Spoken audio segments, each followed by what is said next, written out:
Guys, ayun po, welcome back to my channel. So, bago tayo mag-start, maraming salamat po sa walang sawang pagsubaybay sa ating pong mga reading. And ayan guys, kung ikaw ay bago pa lang sa ating channel, so ayan guys, mag-subscribe na po kayo. And i-click mo na rin yung ating notification bell para lagi kang updated sa ating mga bagong upload.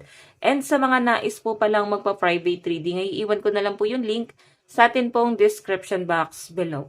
Okay, so ayan guys, ito yung energy mo, ito yung energy ni person. So, titignan natin kanino bang energy yung masasagap natin, no? Okay. Okay. Energy mo, ano ang nararamdaman mo sa person mo ngayon? Energy mo, nararamdaman mo kay person. Nararamdaman mo sa person mo.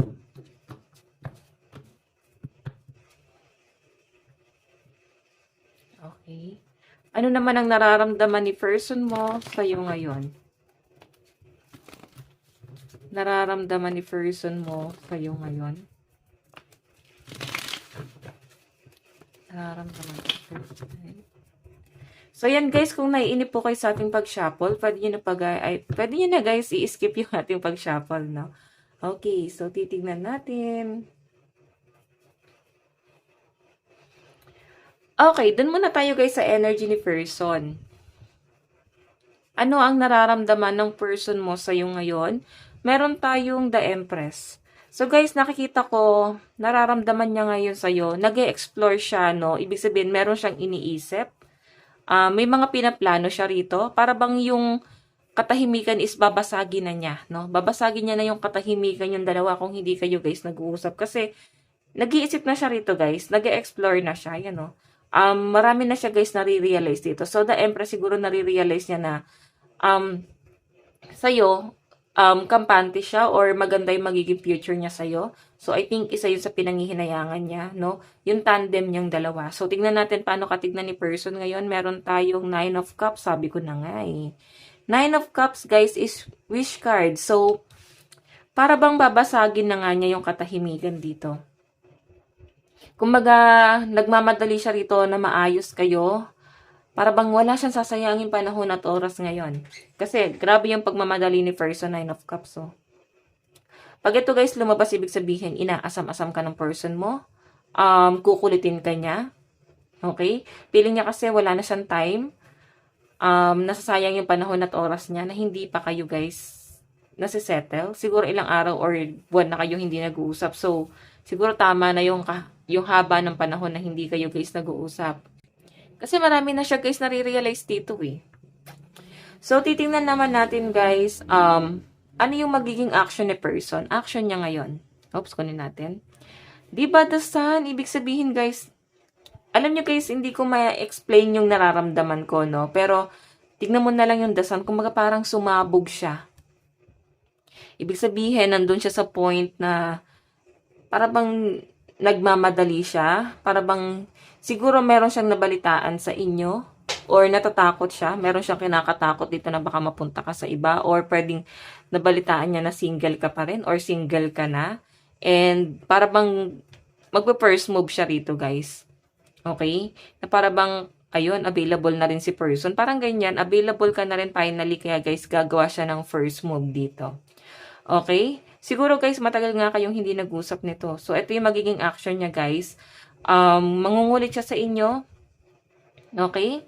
Tignan natin guys, magiging outcome ng gagawin niya na yan. So, 7 of Wands, temptation. Parang aakitin ka guys. Aakitin ka ni person sa kahit anong paraan. So, sa pinapakita sa akin, ikaw na lang guys yung para bang mauumay dito. Okay? Ikaw na lang yung para bang papaalisin mo siya. Para bang, oh my God. Para siyang tukso eh. So, ayan. Titignan naman natin sa side mo kasi ito yung nararamdaman niya rito. Okay? Tutuksuhin ka niya, lalandiin ka niya, i-flirt ka niya. Okay. Bottom of the deck ni person, meron tayong 4 of Pentacles. Diba yan, no? Tignan mo yung energy mo rito. 4 of Cups. Hindi mo alam kung tatanggapin mo pa yung Cup of Love niya. Kasi, syempre, siguro moving forward ka na rin, nakaka-recover ka na kahit papano. And Four of Pentacles, guys, si person mo, kinikip niya pa rin yung memories niyong dalawa. Ibig sabihin, pinaglalaban niya pa rin, iniingatan niya pa rin. Yung nangyari sa inyo, guys, from the past, sa pinapakita sa akin dito, nare-realize niya na hindi niya na pala yun, guys, mahanap sa iba. Okay? So, I think, ngayon, nangihinayang siya rito. So, sa side ni person, malakas ang Capricorn, Taurus, Virgo, Cancer, Pisces, Scorpio, and Aries, Leo, Sagittarius. Tignan naman natin, guys, sa side mo, ano ang nararamdaman mo kay person. Meron tayong the moon. Sinungaling siya.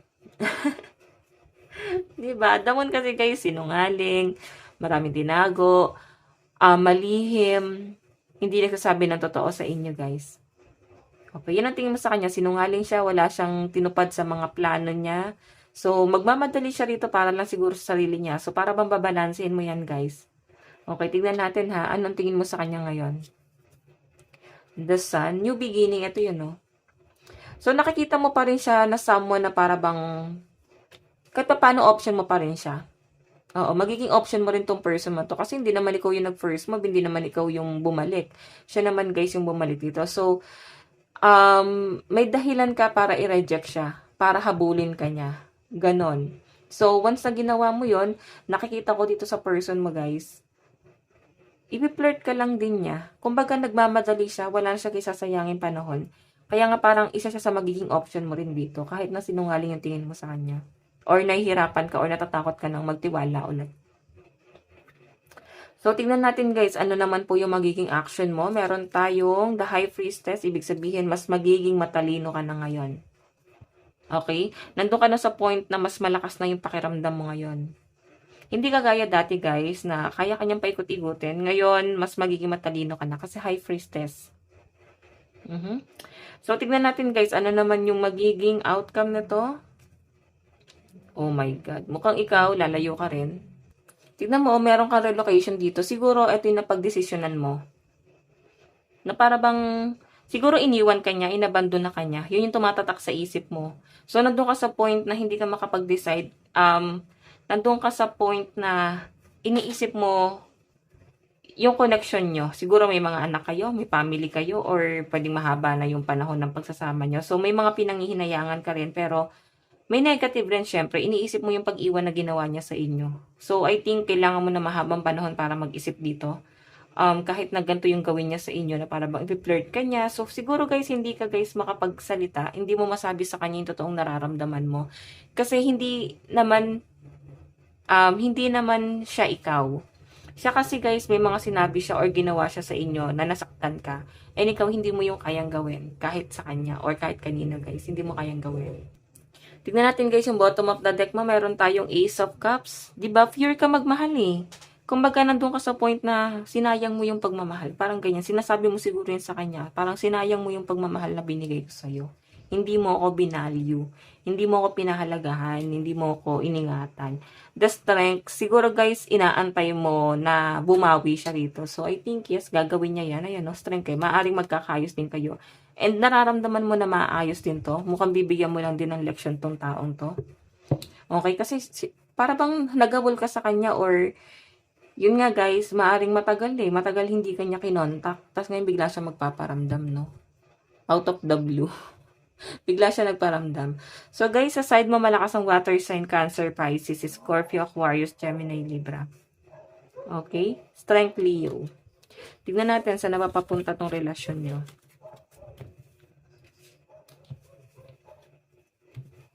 Okay. Saan na ba papunta tong relasyon nyo?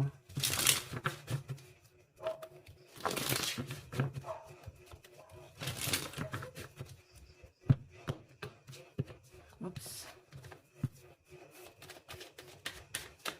Meron tayong 7 of Wands. Alam nyo, guys, sorry ha, pero parang nakakapalan ako sa mukha ni person mo. Kasi ilalaban at ilalaban niya talaga to. Tingnan mo, ayaw mo siyang kontakin, ayaw mo siyang replyan, ayaw mo siyang pansinin, nagpapapansin siya sa inyo. Pero guys, 7 of Wands kasi, ipaglalaban niya talaga to. Okay? Pero ito yung energy mo, tinitignan mo lang, galit ka pa rin sa kanya sa ginawa niya sa family mo. Family nyo. Pwedeng iniwan ka nga talaga niya, inabandon at hindi biro yung ginawa niya sa inyo, guys. As in, Masakit talaga. Okay? Titignan natin saan napapunta tong connection na to. Oh, 'di ba guys, talagang may paglayo ka palagi. Ibig sabihin, gusto mong sabihin sa kanya lahat ng masasakit na ginawa niya sa inyo. Maganda pa rin kasi talaga guys na i-open mo yan sa kanya. Okay? Kung gaano kasakit yung ginawa niya sa inyo. Tignan po natin, meron tayong the tower. So, yun nga guys, siya naman yung nagtapos siya naman yung umalis dito, hindi naman ikaw. So, hindi ka makukonsensya rito. Actually guys, ang malinaw na nakikita ko dito, mukhang hindi mo naaayusin kahit na ipilit pa niya. Kasi tumatatak sa isip mo yung ginawa niya rito. Hinayaan kanyang lumangoy mag-isa or mahulog mag-isa. Kumbaga, siya yung sumira sa relasyon nyo, tapos siya yung parang pabiktim ngayon. Okay? Meron tayong 8 of Swords, stuck si person. Pares kayo nahihirapan, hindi talaga madali sa'yo. So, bigyan muna ng time yung sarili mo. Meron tayong Death. Meron tayong 4 of Cups. Alam nyo guys, talagang kukulitin at kukulitin ka nito. Kahit tumipas na yung mahabang panahon, taon, hahabol at hahabol pa rin si person. Marami siyang gustong sabihin sa inyo guys. Marami siyang gustong i-explain sa inyo. Pero, hindi ko naman guys nakakita na para bang mamanipulahin ka niya eh. So, alam niya kung ano yung kasalanan niya. Aware siya dun guys. So, tatanggapin mo siya or hindi, para bang okay lang din sa kanya. Pero, hanggat kaya niya, or hanggat kaya niyang patunayan yung sarili niya sa inyo guys, nakikita ko, ayan, ilalaban niya. Kasi nandito guys yung 4 of Cups. Pero tignan mo yung energy mo. Hindi ka desidido kasi siguro nagkaroon ng third party. Tapos marami na nagsasabi na hindi na to worth it. Or marami na siguro nagsasabi na iwasan mo na. Okay? Masakit na masyado. Ganun yung na-feel ko rito. So guys, malakas ang energy ng fire sign, Aries, Leo, Sagittarius. Aquarius, Gemini, Libra, Cancer, Pisces, Scorpio. Tignan natin guys. Love advice. Love advice. Meron tayong rekindle. Every relationship has magical moment that can be rekindled. Okay, so ayun guys, kaya mo naman daw yung sarili mo eh, kahit parang di mo na siya kailangan guys. Siguro, para bang yung iba sa inyo, pinaubayan nyo na lang guys kay universe kung saan napapunta to. Pero sa malinaw na pinapakita sa akin dito, bibigyan mo ng leksyon to, matinding leksyon. Parang sino ba siya para balikan? Parang ganon. Ngayon, okay ka na eh. Tignan natin, meron tayong confusion. Ibig sabihin talagang magde-decide ka rito, guys. Kasi confusion, guys, parang may pag-iisipan ka. Hesitation, ganun yung nafe-feel ko rito. Okay, no, all seeker of truth experience confusion as the divine to provide the answer you need. So, manghingi ka siguro ng sign. Okay, kung ano yung magiging decision mo or manghingi ka ng guidance sa ibang tao. Okay? So, majority choice. Kumbaga,